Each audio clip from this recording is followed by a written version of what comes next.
Bir çox insanlar travma sözü ilə güclü manipulyasiya eləyirlər. Mənim bilirsən nə qədər travmalarım var.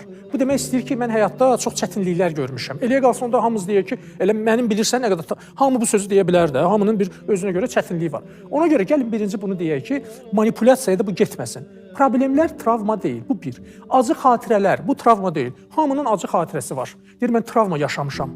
Sən travma yox, sən problem yaşamısan. Sən çətinlik yaşamısan, indi onu düşünürsən, beyninə gəlir. Deməli, acı xatirələr, məni narahat edən xatirələr bu da travma deyil. Ondan sonra mənim qorxmağım, uşaq travma yaşadı. Uşaq qorxur, adını qoyuruq travma. Yəni, uşağın hansısa itdən, pişikdən, nə bilim, yıxılanda ağlaması, qorxması, bu da travma deyil. Bu qorxudur, həyəcandır, təşvişdir, narahatçılıqdır. Bu da travma deyil.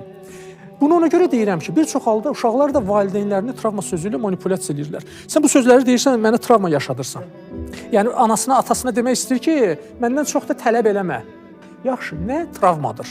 Necə o isbat tərəfinə baxır, nə travmadır? Travma, barmağı kəsilmə bu hadisədir. Əgər o sağalmırsa, iltihab baş verirsə və o yavaş-yavaş məndə ağrılar yaradır, normal fəaliyyətimə mane olursa, buna deyirlər travma.